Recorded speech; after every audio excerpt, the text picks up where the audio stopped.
Здравейте, будни и търсещи умове, здравейте от родния Балкан. Днес ще ви споделя нещо, което в писмен вид съм споделял и преди. Всичко, което ще ви кажа, е базирано на сведения и на археологически данни.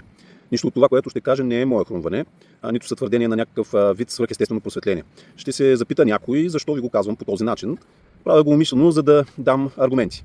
Вярата е най-силният фактор, който движи процесите в този свят, но вярата може да бъде и измамна. Например, днес голяма част от съвременна Северна Гърция са генетично идентични с нас. На много места дори говорят все още български, макар и той да е забраняван. Една част от тези хора на база религия обаче вярват, че са Турция, останалата част на база геополитическа асимилация вярват, че са гърци, въпреки че нямат генетична разлика от нас. Самия аз съм вярващ човек, но съм с ясното съзнание, че хората могат да вярват и измама. Затова аргументите са фактор, който аз предпочитам, когато излагам дадени твърдения. Аргументи базирани на реални доказателства. И така, днес в цяла Европа, част от Азия, Северна Америка, Южна Америка, Океания и Африка ползват писмени системи базирани на основа, чиято изворно начало е Балканите и нашите предци. Да, става въпрос за кирилицата и латиницата. Осъзнавате ли за какво огромно влияние става въпрос? Поради силата на гръцкото лоби в съвременния ни свят и любовта на Запада към античността, отдавна са утвърдени в науката неправилни схващания. И днес можете да чуете наши български учени, които да твърдят, че кирилицата е основана на база гръцката азбука. Няма да ви занимавам да ги цитирам, защото те са много. Ще ви посоча единствено сведения и археологически данни. Така че ако накрая някой, който чуе това видео, не е съгласен с него, нека знае, че не е съгласен не с нещо казано от мен, а не е съгласен с конкретни сведения и тогава нека сам си отговори защо. Защото вярата му в това, което са го учили, е силна, но може и да е измамна. Относно латиницата в общи линии ще чуете следното. Пътят на възникване на латиницата е с финикийски корени. В основата на почти всички европейски азбуки стои финикийското писмо. Ще чуете естествено и за гръцкото влияние. Или гърците добавят гласни букви, а техните западни евбейски варианти се разпространяват в Италия. Считат се етруските за посредник на това действие. Те променят гръцките знаци за своя език, а древните римляни или латини ги приемат от тях, за да записват латинския език. Това е официалното твърдение. Латинската азбука възниква в Централна Италия, областта Лацио и град Рим през 7-6 век преди Христа. Този процес протича на Апенините чрез заимстване и адаптиране на западно-гръцката азбука, в частност от гръцката колония Куме в Южна Италия, принесена най-вече чрез посредничеството на етруските. Това е в съкратен вариант версията за латинската азбука. Тоест, виждаме същото нещо и за латинската азбука да се твърди, че тя в основата си е гръцка. Парадоксът идва от момента, в който започнете, вие не някой друг, вие започнете да търсите сведения кой аджеба е дал и създал азбуката на великите гърци. Оказва се, че няма нито един грък сред няколкото версии в античните сведения. А те са, изреждам ги. Най-популярната е за финикийския принц Кадъм. Според Херодот, Плиний Стари и Страбон, Кадъм донася в Гърция първите 16 букви от Финикия. Затова сведенията дълго време наричат древните букви кадмейски или финикийски. На Кадъм ще се върнем малко по-късно. Друго сведение ни казва, че Пеламет, цар на Евбея, владетел на юниците, адаптира писмеността на Кадъм, понеже 16-те букви на Кадъм били малко. Плиний Стари и Плутарх пишат, че Паламет добавят 4 букви, тета, кси, пси и пхи, за да улесни изписването на гръцките букви. Според някои по-радикални антични автори, като Еврипид, Паламет изобщо е истинският създател на писмеността, а не чужденецът Кадъм. В своята история, книга 1, глава 56 стих, Херодот изрично посочва, че юниците първоначално са били пелагийски народ. Пелагийски по происход. Т.е. Пеламет е с пелагийски происход. Ако проследим генеалогията му назад по происход, той е потомък на Посейдон. Прометей, Хермес или музите се дават като божествен происход на писмеността. Кои са те? Богове и титани от пантеона на палеобалканското население, на така нареченото предгръцко население. Сведението в трагедията Прикованият Прометей на Есхил, самият титан Прометей се хвали, че е съжалил хората и им дал съчетания от букви, паметта на всички неща. В други митове, цитирани от Хигин, се твърди, че бог Хермес е видял полетата на жеравите, вдъхновил се от формите и им начертал първите знаци. Прометей е описан и като създател на автохтонното население на Балканите. Според много митове, пелазгите са родени от земята, което ще рече автохтонни. Прометей е именно титанът, който моделира първите хора от глина и вода. Синът на Прометей, Девкалион, е балканският прототип на Ной, който оцелява след Великия потоп. Девкалион и съпругата му Пира възстановяват човечеството, а техните преки потомци в митологията са царете на Тесалия и на Аргос. Това са основните средища на пелазгите в дълбока древност. Бог Хермес е изключително интересен аспект като версия за извор на писмеността, защото това е библейският Енох, който според книгата на Енох и редица арабски хронисти е научен на писмеността от самите ангели, с която записва определен брой книги, описващи всичко за това как работи всемира. Знание дадено му пряко от ангелите. Те са нищо по-различно от античните богове. Херодот пише, че гърците не са измислили традицията да изобразяват бог Хермес с еректирал фалус и фалитически изображения, а са я приели директно от пелазгите. Тоест Хермес е от пантеона на автохтонното население на Балканите. Според историка Пелазгите са разказвали на атиняните свещен мит за това изображение, което се е пазило в тайна и е било разкривано по време на самотракийските мистерии. Тук е момента да кажа, че траки и пелазги са един и същ народ. Проучвайки тракийските племена, ще откриете в старите сведения, че те всички са наричани пелазгийски. Остров Самотракия е бил прочуто пелазгийско средище. Там са се провеждали мистериите на кабирите, древни предгръцки божества на плодородието, земята, металургията.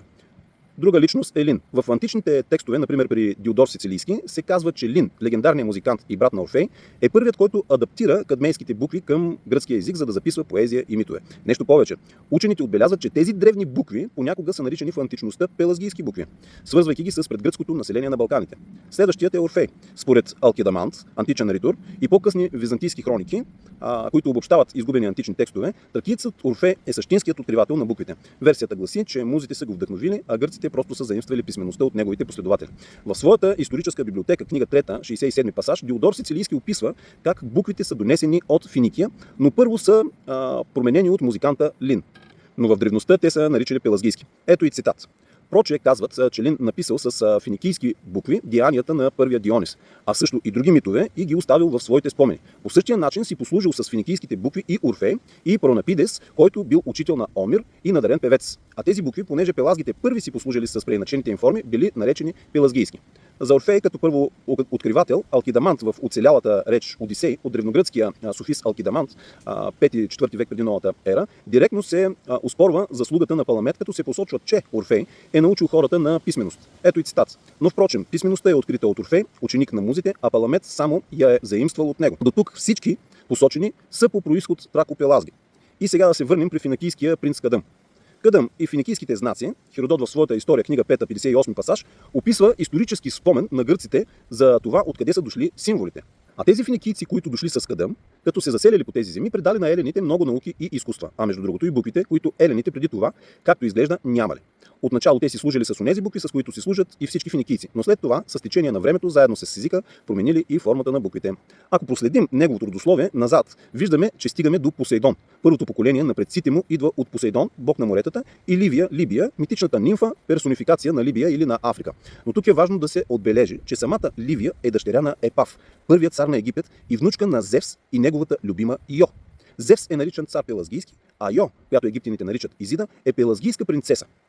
Именно от Аргос, едно от средищата на пелазгите. Тоест, ние виждаме, че това са царски пелазгийски династии, без значение дали управляват Либия, Египет или Финикия. Нека ви го покажа. Второ поколение, предци на Кадъм, от връзката на Посейдон и Ливия, се раждат двама братя-близнаци.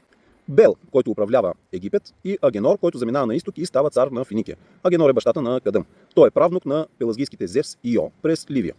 Кадъм отново се връща на Балканите, търсейки сестра си Европа, чието име днес носи целият ни континент, и тук той основава Тива.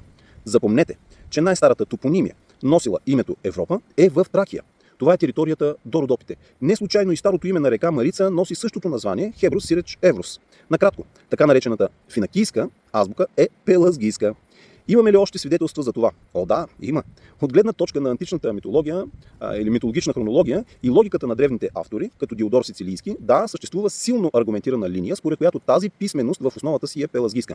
В този контекст Финикия се явява просто географска спирка, където знаците са съхранени и пренесени обратно от потомците на пелазгийската принцеса Йо. Дори буквите да са дошли формално от Финикия чрез Кадъм, те са донесени от герои с балкански пелазгийски корен през Йо и Зевс. Всъщност, корените на тази писменост или на тези писмености, посредством които са се предавали чрез посветени, се намират тук на Балканите още в новокаменната епоха. Днес науката нарича тази основа Дунавска цивилизация и Дунавска писменост. Ето тук се намират и археологическите данни. В римски сведения река Дунав е останала като памет с името Фисон, а това е първата река, изтичаща от райската градина, описана в свещените писания. Тоест, първото място, където се заражда човешка цивилизация. Отново напомням, че това са сведения, а не мои твърдения. За тази трансмисия към Египет и Финикия имаме сведения, че дори в дълбока древност знанието за боговете и почитта към тях е преминала в Египет от Балканите, заедно с пелазги, които я занасят там. Именно това свидетелство е запазено в диалозите на Тимей и Крити и конкретно там, където се разказва за Атлантида. Някои твърдят, че пелазгите, наричани и божествени, не са знаели тази дълбока древност имената на боговете, но са ги почитали. Това не е точно така. Сведенията казват, че не са ги назовавали, а това е съвсем друго. Фактът е неоспорим. Хората по нашите земи са първите на планетата, които са започнали да записват мислите си с графични знаци върху глина. Балканите не просто са заимствали култура, те са я създавали и са я изнасяли към останалия свят в продължение на хилядолетия.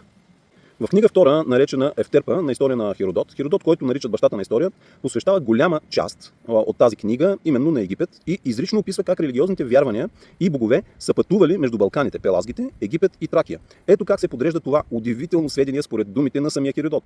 В първия етап Пелазгите дават богове на Египет и обратното. Херодот обяснява, че в най-дълбока древност Пелазгите, които са обитавали Балканите преди гърците, са почитали богове, но не са назовавали имената им. Когато се допитали до най-древното светилище години след това, светилището в Додона, което е на Балканите, това е светилището на Зевс Пелазгийски, Зевс Додонийски, оракулът им казал да приемат имената на боговете, които идвали от Египет, защото те са занесени там от Пелазгите. Сещате се за Ио, която се превръща в египетската Изида, Осирис, който е египетския Зевс и Дионис. Защо Зевс и Дионис? Защото името Дионис буквално означава Зевс Джуниор или младият Зевс. Дио е едно от имената на Зевс или Ден на нашия език.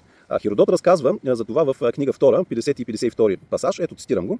И наистина имената на почти всички богове са пренесени в Елада от Египет. Пелазгите по-рано от Египет принасяли в жертва всичко на боговете, както научи в Додона, като се молили, но не назовавали никой бог по име. След дълго време те върнали имената от Египет, имена на останалите богове. Че това е било така, виждаме ясно запазено в самотракийските мистерии. След като тези култове се оформят и се смесват в Египет, те се връщат обратно на Балканите чрез тайни общества и мистерии. Най-вече на остров Самотраки, намиращ се в Егейско море, непосредствено до бреговете на Тракия.